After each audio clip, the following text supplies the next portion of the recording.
السلام علیکم ناظرین، نیوز اپڈیٹ میں آپ سب کا خیر مقدم ہے۔ میں ہوں حبیب عمر۔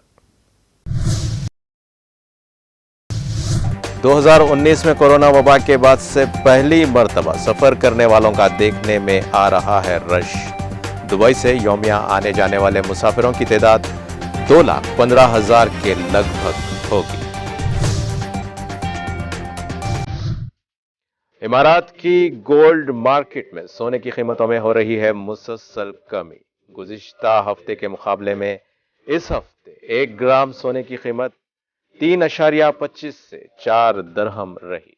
دبئی اور شارجہ کی گولڈ مارکیٹس میں مختلف قیمت کے سونے کے نرخوں میں کمی کا رجحان گزشتہ 2 ہفتے سے جاری ہے۔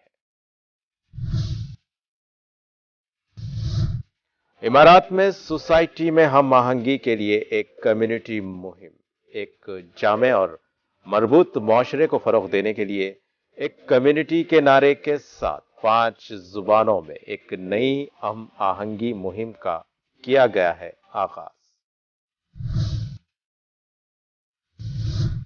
ایران کے شہر زاہدان میں احتجاج کا نیا سلسلہ، 57 مظاہرین گرفتار۔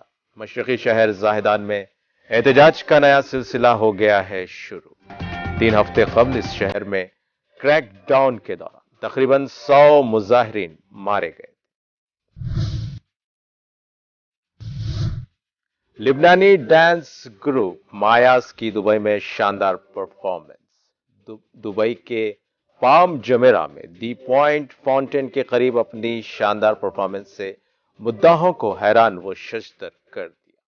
لبنان کے اس معروف ڈانس گروپ نے گزشتہ دنوں امریکہ کے ایک پروگرام میں امریکن گاٹ ٹیلنٹ کے 17ویں سیزن کا گرینڈ پرائز جیتا ہے۔ کرپشن کے الزام میں بریگیڈیئر سمیت متعدد عہدیدار گرفتار۔ ادارہ انسداد کرپشن نے کہا ہے کہ وزارت داخلہ کے ایک اعلیٰ عہدیدار سمیت متعدد سرکاری محکموں سے تعلق رکھنے والے متعدد افراد کو کرپشن کے الزام میں گرفتار کر لیا گیا۔ سعودی پریس ایجنسی کے مطابق مذکورہ افراد پر کرپشن کے علاوہ منصب کا ناجائز استعمال اور ذاتی مفادات کے حصول کے الزامات ہیں۔ سوئٹزرلینڈ میں افغانستان ویمن سائیکلنگ چیمپئن شپ میں دنیا کے مختلف ممالک میں رہائش پذیر افغان خواتین حصہ لیں گی، جن میں سے ایک ہیں معصومہ علی زادہ۔ 5 سال سے فرانس میں رہنے والی معصومہ علی زادہ کا کہنا ہے کہ طالبان کے اقتدار میں آنے کے بعد بھی انہوں نے اپنے ملک کی نمائندگی کرنا نہیں چھوڑی۔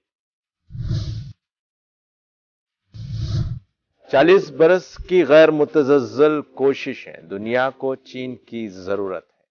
شی جن پنگ اتوار کو چینی صدر کا کہنا تھا کہ چین دنیا کے بغیر ترقی نہیں کر سکتا اور اسی طرح دنیا کو بھی چین کی ضرورت ہے۔ تیسری بار چین کے صدر منتخب ہونے کے بعد میڈیا سے گفتگو کے دوران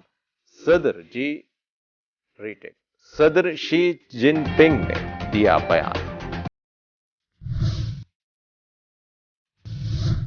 یوکرین کے جوہری پلانٹ کے عملے کا اغوا، G7 کی مذمت۔ گروپ 7 کے صنعتی ممالک نے روس کی جانب سے جوہری پاور پلانٹ زاپوریٹریا کے عملے کے اغوا کی مذمت کی ہے اور پلانٹ کا مکمل کنٹرول یوکرین کو فوری طور پر واپس کرنے کا کیا ہے مطالبہ۔ بیٹی کے قتل کا الزام، اسپین میں پاکستانی جوڑا گرفتار۔ ایک پاکستانی جوڑے کو مبینہ طور پر پاکستان میں اپنی بیٹی کو پسند کی شادی کرنے پر قتل کرنے کے الزام میں کر لیا گیا ہے گرفتار۔ اسپین کی نیشنل پولیس نے ایک بیان میں بتایا کہ پاکستانی حکام نے اس جوڑے کی گرفتاری کے لیے بین الاقوامی وارنٹ جاری کیے تھے۔ لڑکی کو اپریل 2020 میں کیا گیا تھا قتل۔ اسی کے ساتھ ناظرین، نیوز اپڈیٹ کا سلسلہ یہیں ختم ہوتا ہے۔ تازہ خبروں کے لیے دیکھتے رہیے TTV اور اب مجھے دیں اجازت۔ اللہ حافظ۔